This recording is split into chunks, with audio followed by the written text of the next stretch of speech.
नमस्कार दोस्तों, सरल क्लासेस में आप सभी का स्वागत है। दोस्तों, आज हम डिस्कस करने वाले हैं बीपीएससी असिस्टेंट के प्रीवियस ईयर पेपर जो कि 2019 में कंडक्ट कराया गया था। इससे पहले मैंने एक और इसका पार्ट बनाया है जिसमें हम लोगों ने क्वेश्चन नंबर 51 से 100 नंबर तक को डिस्कस कर लिया है। ये है आपका पार्ट नंबर 2। यदि अभी तक आपने उस वीडियो को नहीं देखा तो जा कर के उस वीडियो को ज़रूर देख लें। उसका लिंक मैंने डिस्क्रिप्शन बॉक्स में दे दिया है।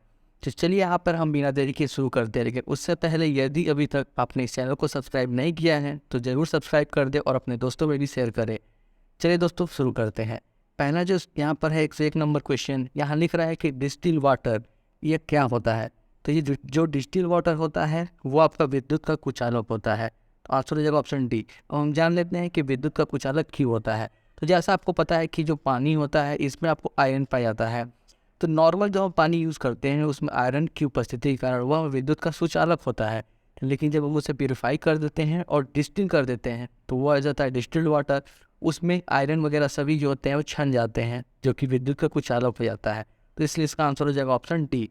नेक्स्ट आप देखते हैं, कास्टिक पोटास का रासायनिक सूत्र बताना है। तो कास्टिक पोटास का जो रासायनिक सूत्र होता है वो आपका होता है KOH, पोटेशियम हाइड्रोक्साइड। तो इसलिए इसका आंसर हो जाएगा ऑप्शन सी, KOH। और हम बात करें यदि NaOH को, तो इसे हम क्या बोलते हैं, इसका रासायनिक नाम हो जाएगा कास्टिक सोडा। इसी प्रकार CaOH का बोल्ट वाइज इसे हम बोलेंगे स्लेक्ट ब्लाइंड। और NH4OH इसे हम बोलते हैं अमोनियम हाइड्रोक्साइड। यहाँ पर पूछ रहा है कास्टिक पोटास, तो याद रखिएगा KOH पोटेशियम हाइड्रोक्साइड। नेक्स्ट देख लेते हैं, साबुन का सह उत्पाद क्या है। तो साबुन बनाने में हम क्या यूज़ करते हैं और साबुन का सह उत्पाद क्या है, यानी कि साबुन के साथ साथ और क्या चीज़ बनता है। सह उत्पाद का मतलब हुआ, तो साबुन के साथ साथ सह उत्पाद के रूप में ग्लिसरॉल बनता है। जैसे समझ लीजिए कि जब हम पेट्रोल बनाते हैं तो पेट्रोल के साथ साथ डीजल, वैसलीन ये सब निकलते हैं। तो उसी प्रकार साबुन बनाने में समय ग्लिसरॉल का निर्माण होता है। तो इसका आंसर हो जाएगा ऑप्शन डी। अब हम देखते हैं अगला सवाल 104 नंबर। चांदी की वस्तु को कुछ दिनों तक खुले में रखने पर ऐसा क्या निर्मित होता है जिसके कारण जो चांदी होता है वो काला हो जाता है। तो वो आपका हो जाता है Ag2S के कारण। Ag2S का मतलब हुआ सिल्वर सल्फाइड। सिल्वर सल्फाइड के कारण क्या होता है कि जब हम हवा में छोड़ देते हैं चांदी को खुले अवस्था में, तो कुछ दिनों बाद यह सिल्वर सल्फाइड बन जाता है और जिसके कारण ये इसका रंग जो होता है वो काला हो जाता है। तो इसका आंसर हो जाएगा option 2, Ag2S silver sulphide. Next हम देखते हैं, किसमें लिंग गुणसूत्र का पूर्ण युग्म होता है। तो लिंग गुणसूत्र का पूर्ण युग्म का मतलब हुआ कि एक जैसे गुणसूत्र। तो यहाँ पर आपने पढ़ा होगा XX YY। तो आपको पता है कि जो लड़कियाँ होती हैं उनमें केवल XX गुणसूत्र पाया जाता है, तो यहाँ पर यह पूर्ण युग्म हो गया। और बात किया जाए लड़कों का, तो यहाँ पर X और Y दो अलग अलग गुणसूत्र पाए जाते हैं, तो यह एक प्रकार युग्म नहीं हुआ। तो इसलिए पूर्ण युग्म की बात होगी तो X और X वो आपको लड़कियों में होता है, तो इसलिए इसका आंसर हो जाएगा ऑप्शन ए। नेक्स्ट देखते हैं, पाचन होने पर प्रोटीन किस में परिवर्तित होता है। तो पाचन होने पर जो प्रोटीन होता है वो आपका एमिनो एसिड में परिवर्तित होता है, तो इसलिए इसका आंसर हो जाएगा ऑप्शन सी, अमीनो अम्ल में। नेक्स्ट हम देखते हैं, मनुष्यों में वृक्क तंत्र का एक भाग है। तो वृक्क जो होता है इसका मतलब होता है किडनी। किडनी हमारे बॉडी में क्या काम करता है, तो वो आपका उत्सर्जन का कार्य करता है। तो इसका आंसर हो जाएगा ऑप्शन सी, किडनी जो होता है वो उत्सर्जन के लिए होता है। देखिए दोस्तों, समझ लीजिए उत्सर्जन यानी कि हमारा जो ब्लड है उसे वह छानने का काम करता है। और यदि बात किया जाए किडनी का, तो इसकी वृक्क की जो कार्यात्मक इकाई होती है उसे हम नेफ्रॉन कहते हैं। और यही कारण है कि नेफ्रॉन वर्ड से बना है आपका नेफ्रोलॉजी। किडनी का अध्ययन वो हम नेफ्रोलॉजी बोलते हैं, और जो इसका अध्ययन करता है या फिर जो इसका स्पेशलिस्ट होता है उसे हम नेफ्रोलॉजिस्ट बोलते हैं। जैसे कि यदि किसी को किडनी का इलाज कराना हो तो वो नेफ्रोलॉजिस्ट के पास जाता है। तो नेफ्रॉन से इसका निर्माण हुआ है, इसका आंसर हो जाएगा ऑप्शन सी। नेक्स्ट देखिए, मानव शरीर में श्वसन वर्णक कौन सा है। तो श्वसन वर्णक वो आपका हो जाएगा हीमोग्लोबिन। और हीमोग्लोबिन जो होता है इसमें और लोहे की उपस्थिति के कारण इसका रंग लाल होता है, और हमारा ब्लड इसी के कारण जो होता है लाल होता है। और ये हमारे ब्लड में जो ऑक्सीजन होता है उसको एक स्थान से दूसरे स्थान पर परिवहन का कार्य करता है, तो इसलिए इसका आंसर हो जाएगा ऑप्शन डी। नेक्स्ट है, कॉलीफॉर्म क्या है। तो कॉलीफॉर्म जो है वो आपका जीवाणुओं का समूह होता है। तो यानी कि group of bacteria is known as coliform. इससे आप याद रखिएगा कि कॉलीफॉर्म जीवाणुओं का समूह होता है। नेक्स्ट देख लेते हैं, IUCD का उपयोग किस में होता है। तो IUCD इसका उपयोग गर्भ निरोध के रूप में होता है। यदि बात किया जाए IUCD तो इसके नाम से ही स्पष्ट हो जाएगा। इसका फुल फॉर्म बता देता हूँ, ध्यान से सुन लीजिएगा। Intra uterine contraceptive device. इसका यूज किस में होता है? तो गर्भ निरोध के एक प्रकार की विधि है गर्भ निरोध की, तो इसलिए इसका आंसर हो जाएगा ऑप्शन बी। एक बार फिर से फॉर्मूला, इसका फुल फॉर्म बता रहा हूँ, ध्यान से सुनिएगा। इंट्रा यूटराइन कॉन्ट्रासेप्टिव डिवाइस, इसे याद कर लीजिएगा। नेक्स्ट हम देखते हैं मलेरिया द्वारा उत्पन्न करने वाले सूक्ष्म जीव निम्नलिखित में से किस अंग में जाते हैं? तो मलेरिया जो होता है वो आपका मादा एनाफिलीज मच्छर के काटने से होता है, और वह हमारे बॉडी के किस अंग को प्रभावित करता है? तो वह हमारा यकृत को प्रभावित करता है, लीवर को। तो इसलिए इसका आंसर हो जाएगा ऑप्शन बी। याद रखिएगा, जो मच्छर होता है वह कभी भी जो काटता है वह मादा होता है, और यहाँ पर जो मच्छर का वो है तो वह एनाफिलीज मच्छर होता है। और यह इसका वाहक अगर बात हुआ तो वाहक के रूप में प्लाज्मोडियम परजीवी होता है। ठीक है दोस्तों, आंसर हो जाएगा ऑप्शन बी। हवा द्वारा नहीं फैलने वाला रोग इनमें से कौन सा है? तो हवा के द्वारा देखिए, हैजा जो है यह हवा से नहीं पानी से फैलता है। और बात करें सर्दी जुकाम, निमोनिया, क्षय रोग, ये सभी हवा से फैलने वाली बीमारी हैं। लेकिन जो हैजा है ये आपका हवा से न फैल करके यह जल से फैलता है। और इसमें कौन सा अंग हमारा प्रभावित होता है, इसे आप कमेंट सेक्शन में ज़रूर कमेंट करके बताएं कि हैजा जो बीमारी होता है इसमें बॉडी का कौन सा अंग अफेक्ट होता है। और सर्दी जुकाम जो होता है या इन्फ्लुएंजा, इसमें आपका श्वसन तंत्र यानी कि बॉडी का जो श्वसन अंग है वह प्रभावित होता है। निमोनिया में हमारा कौन सा अंग प्रभावित होता है? तो उसमें फेफड़ा होता है, और क्षय रोग में भी फेफड़ा ही हमारा प्रभावित होता है। अगला क्वेश्चन देख लेते हैं, पृथ्वी पर जीवन सहायक क्षेत्र कौन सा है? तो पृथ्वी पर जीवन सहायक क्षेत्र की बात की जाए तो इसका आंसर होगा ऑप्शन सी, जीवमंडल। यानी कि नाम से ही स्पष्ट हो रहा है कि जहाँ पर जीव जंतु पेड़ पौधे सभी रहते हैं उसे हम जीवमंडल कहते हैं। तो ये जीवन का सहायक क्षेत्र हुआ, तो इसका आंसर हो गया ऑप्शन सी।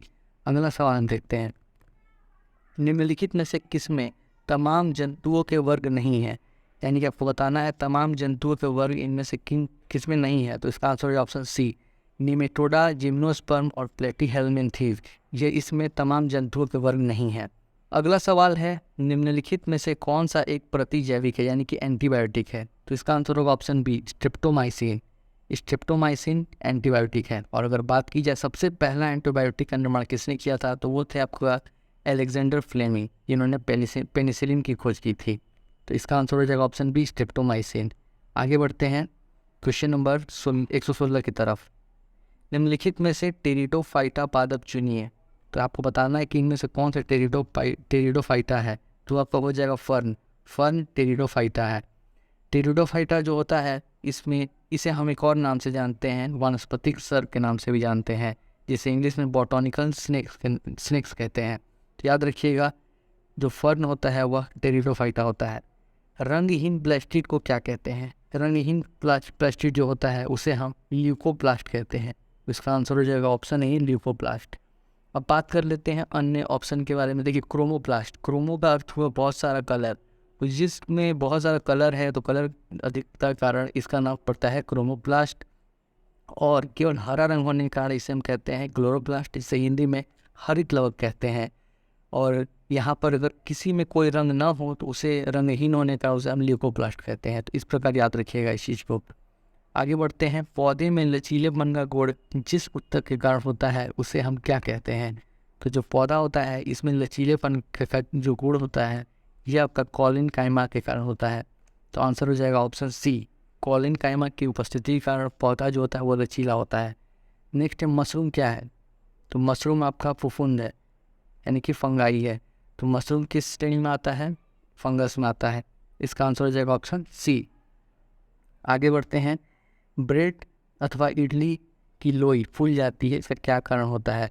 तो देखिए, ईस्ट कोशिकाओं की वृद्धि के कारण ब्रेड हुआ या फिर इडली हुआ, डबल रोटी, ये सब जो होता है फूल जाता है। तो इसलिए इसका आंसर हो जाएगा ऑप्शन सी। ईस्ट जो होता है यह शराब बनाने में भी यूज होता है। तो याद रखिएगा, शराब बनाने में किसका यूज़ करते हैं? ईस्ट का। और ईस्ट में कौन सा एंजाइम पाया जाता है? तो इसे याद रखिएगा, जाइमेज एंजाइम। जाइमेज एंजाइम ईस्ट में पाया जाता है। तो इसका आंसर हो जाएगा ऑप्शन सी। अगला सवाल, निम्नलिखित में से कौन सा एक पादप हार्मोन है? तो यहाँ पर आंसर हो जाएगा ऑप्शन बी, साइटोकाइनिन। बाकी अन्य ऑप्शन देख रहे हैं, इंसुलिन, थायरोक्सिन और एस्ट्रोजन, तो ये सभी मानव हार्मोन है। लेकिन साइटोकाइनिन जो है ये आपका पादप हार्मोन है। इंसुलिन की बात की जाए तो आपको पता है कि इंसुलिन की कमी से शुगर हो जाता है। थायरोक्सिन जो हमारा थायराइड ग्लैंड से निकलता है। एस्ट्रोजन जो है ये मादा हार्मोन है, लेकिन साइटोकाइनिन जो है आपका पादप हार्मोन है। तो आंसर हो गया ऑप्शन बी। आगे बढ़ते हैं क्वेश्चन नंबर 122 पे। अलैंगिक जनन मुकुलन द्वारा किस में होता है? तो मुकुलन के द्वारा जो अलैंगिक जनन होता है यह आपका ईस्ट में होता है। अभी मैंने आपको ईस्ट के बारे में बताया था। इसमें कौन सा एंजाइम पाया जाता है? जाइमेज एंजाइम पाया जाता है। और यह इसमें जो जनन की विधि होती है अलैंगिक जनन होता है, और जिस विधि के द्वारा होता है उसे हम मुकुलन कहते हैं। ठीक है दोस्तों, तो इसे याद रखिएगा। नेक्स्ट है पराग कोश में क्या पाया जाता है? तो पराग कोश इसमें क्या पाया जाता है? परागकण यानी कि पोलन ग्रेन्स पाया जाता है। तो इसका आंसर हो जाएगा ऑप्शन ए। आगे बढ़ते हैं। वंशागति के नियम के साथ जुड़े वैज्ञानिक कौन है? आपने पढ़ा होगा वंशागति, जो जिन्होंने मटर के पौधे पर रिसर्च किया था वो थे ग्रेगर जॉन मेंडल, जीजे मेंडल। तो इसका आंसर हो जाएगा ऑप्शन सी। वंशागति के नियम इन्होंने दिया था, तो इसका आंसर हो गया ऑप्शन सी। अगला सवाल है निम्नलिखित में से कौन सा एक रासायनिक परिवर्तन है? आपको बताना है कि यहाँ पर केमिकल चेंज कौन सा है। तो आपको हो जाएगा लोहे में जंग लगना। देखिए दोस्तों, केमिकल चेंज और फिजिकल चेंज दोनों में अंतर समझ लेते हैं। जब कोई वस्तु या फिर पदार्थ एक अवस्था से दूसरे अवस्था में बदल जाए और उसे दोबारा पुनः पूर्व अवस्था में न बदला जा सके तो उसे हम बोलते हैं रासायनिक परिवर्तन। तो आप यहाँ देखिए कि लोहे में जंग लगना एक रासायनिक परिवर्तन है।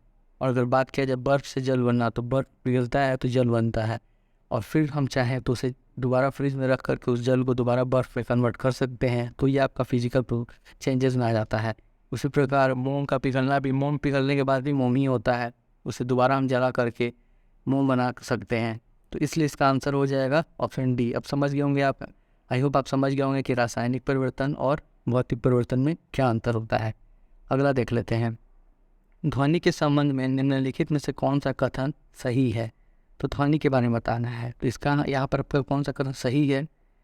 तो ध्वनि निर्वात में संचरित नहीं हो सकती, ऑप्शन बी हो जाए। देखिए दोस्तों, ध्वनि जो होता है वह कभी भी एक जगह से दूसरे जगह संचरित होने के लिए उसे माध्यम की आवश्यकता होती है। वह वैक्यूम यानी कि निर्वात में संचरित नहीं हो सकती है। तो इसलिए इसका आंसर हो जाएगा ऑप्शन बी। आगे देखते हैं हम क्वेश्चन नंबर 127। निम्नलिखित में से कौन सी भौतिक राशि सदिश है? तो इसका आंसर होगा ऑप्शन ए विस्थापन। विस्थापन यानी कि डिस्प्लेसमेंट जो होता है यह सदिश राशि होता है। इसके अलावा दूरी, द्रव्यमान, चार्ज, यह सभी अदिश राशि के अंतर्गत आते हैं। तो इसलिए इसका आंसर हो जाएगा सदिश राशि विस्थापन। नेक्स्ट, निम्नलिखित में से कौन सा तत्व नाभिकीय विखंडन प्रक्रिया में उपयोग नहीं किया जाता है? तो नाभिकीय विखंडन, तो इसमें आपका हीलियम का यूज नहीं करते हैं, जबकि यूरेनियम, प्लूटोनियम और थोरियम का यूज होता है नाभिकीय विखंडन में। नाभिकीय विखंडन में क्या होता है? एक अणु टूट करके दो अन्य छोटे छोटे अणु में मतलब बढ़ जाता है, तो आपका हो गया नाभिकीय विखंडन। और इसमें हम यूरेनियम, प्लूटोनियम, थोरियम का उपयोग करते हैं, लेकिन हीलियम का यूज नहीं करते हैं। तो आंसर हो जाएगा ऑप्शन सी। किसी वस्तु का द्रव्यमान उसके किसका माप होता है? तो जड़त्व का माप होता है। किसी भी वस्तु का द्रव्यमान उसके जड़त्व का माप होता है। तो इसका आंसर हो जाएगा ऑप्शन सी। आगे हम देख लेते हैं। किसी विद्युत बल्ब के तंतु में 0.5 एंगस्ट्रॉम एम्पियर की विद्युत धारा 5 मिनट तक प्रवाहित होती है। विद्युत परिपथ में प्रवाहित विद्युत आवेश का परिमाण क्या होगा? देखिए दोस्तों, 0.5 एम्पियर विद्युत धारा दिया है और 5 मिनट का टाइम बोल रहा है, तो आप इसे समझ लीजिए। एक फॉर्मूला होता है आवेश, यानी कि आवेश यहाँ पूछा जा रहा है विद्युत आवेश। आवेश यानी Q is equal to I into T. Q is equal to I into T. I का मतलब हुआ विद्युत धारा और टी का मतलब हुआ टाइम। टाइम यहाँ पर मिनट में दिया है, इसे हम सेकंड में चेंज करेंगे। तो 5 गुणे 60 करेंगे तो 300 सेकेंड हो जाएगा। और आई हमारा करंट 0.5 एम्पियर है। तो Q यानी कि आवेश is equal to I into T जब करेंगे तो 0.5 इंटू 300 करेंगे तो हमारा आंसर आएगा 150 C, 150 कूलॉम। ठीक है दोस्तों, तो इसे याद रखिएगा, फॉर्मूला को याद रखिएगा, Q is equal to I into T. विद्युत विभव को मापने के लिए कौन सा यंत्र उपयोग में आता है? तो वोल्ट मीटर। विद्युत विभव को हम नापने के लिए वोल्ट मीटर का उपयोग करते हैं। और बात की जाए ए मीटर से हम किसका नापते हैं? तो ए मीटर से हम विद्युत धारा को मापते हैं। और गैल्वेनोमीटर से हम किसको मापते हैं? तो सूक्ष्म विद्युत धारा। यानी कि विद्युत धारा को मापने के लिए ए मीटर का, और यदि सूक्ष्म विद्युत धारा है तो गैल्वेनोमीटर का यूज करते हैं। पोटेंशियोमीटर किस चीज़ को मापने के लिए, तो सेल का जो ईएमएफ होता है उसे मापने के लिए पोटेंशियोमीटर का यूज़ करते हैं। अगला है आपका प्रिज्म से गुजरते समय कौन सा रंगीन प्रकाश सबसे कम झुकता है। तो आपने पढ़ा होगा वेव डियोड नीचे से स्टार्ट होता है VIBGYOR, तो उसमें जो सबसे ऊपर होता है रेड होता है, लाल रंग सबसे कम झुकता है, और बैगनी रंग जो भी वायलेट होता है यह सबसे अधिक झुकता है। तो इसलिए इसका आंसर हो जाएगा ऑप्शन डी। आगे देखते हैं हम क्वेश्चन नंबर 133 को। लघु पतन के समय परिपथ में विद्युत धारा क्या होती है। तो लघु पतन आपने पढ़ा होगा कि जब हाई वोल्टेज हो जाता है तो जो हमारे घर में फ्यूज़ लगा होता है वो गिर जाता है या फिर गल जाता है। तो कब होता है, तो जब बहुत अधिक बढ़ जाता है विद्युत धारा तक। तो इसलिए इसका आंसर हो जाए ऑप्शन बी। लघु पतन कब होता है, जब विद्युत धारा बहुत अधिक बढ़ जाता है। नेक्स्ट है आवृत्ति की इकाई क्या होती है। तो आवृत्ति की इकाई हर्ट्ज होती है। तो इसलिए इसका आंसर हो जाए ऑप्शन ए हर्ट्ज। ऊर्ध्वपातन प्रक्रम में क्या होता है। ऊर्ध्वपातन इस हम सब्लिमेशन के नाम से जानते हैं। इसमें क्या होता है इस विधि में कि जब कोई भी ठोस है वह द्रव्य में बदले बिना डायरेक्ट गैस में चेंज हो जाए, तो उसे उस प्रक्रिया को हम बोलेंगे ऊर्ध्वपातन। यहाँ पे ऑप्शन ए देखिए, ठोस अवस्था द्रव्य अवस्था में परिवर्तित हुए बिना ही सीधे गैसीय अवस्था में आ जाती है, इस प्रक्रम को हम ऊर्ध्वपातन कहते हैं। तो इसलिए इसका आंसर हो जाएगा ऑप्शन ए। अगला सवाल देखते हैं, पर्यावरण की कार्यात्मक इकाई इनमें से कौन सी है। तो पर्यावरण की कार्यात्मक इकाई पारितंत्र यानी कि इकोसिस्टम होती है। तो इसका आंसर हो जाएगा ऑप्शन सी। नेक्स्ट देख लेते हैं हम, सभी नोबल गैस अणु है। तो जो भी नोबल गैस अणु होते हैं वो क्या होते हैं, तो वो सभी एक परमाणु होते हैं। और याद रखिएगा जितने भी नोबल गैस हैं वह सभी 18वें वर्ग में पाए जाते हैं। किस वर्ग में पाए जाते हैं, 18वें वर्ग में। और इनमें कितना परमाणु होता है, एक एक परमाणु होता है। तो यह सभी एक परमाणु होते हैं। नेक्स्ट है परमाणु के नाभिक में क्या उपस्थित होता है। तो परमाणु के नाभिक की बात की जाए तो प्रोटॉन और न्यूट्रॉन उपस्थित होता है, और इलेक्ट्रॉन जो होता है इसका चक्कर लगाता है। तो याद रखिएगा परमाणु के नाभिक में प्रोटॉन और न्यूट्रॉन उपस्थित होता है और इलेक्ट्रॉन चक्कर लगाता है, इसलिए इसका आंसर हो जाएगा ऑप्शन बी। आगे बढ़ते हैं क्वेश्चन नंबर 139, कोलाइड। कोलाइड क्या है। तो कोलाइड एक विषमांगी मिश्रण है, यानी कि अलग अलग चीज़ों से मिलकर के बना होता है, इसलिए इसे विषमांगी मिश्रण कहते हैं। ठीक है दोस्तों, नेक्स्ट देख लेते हैं वाष्पीकरण की दर कब बढ़ जाती है। तो वाष्पीकरण एंड वेपोराइजेशन कब बढ़ जाएगा, तो वो आपका जब सतह का क्षेत्र बढ़ जाएगा।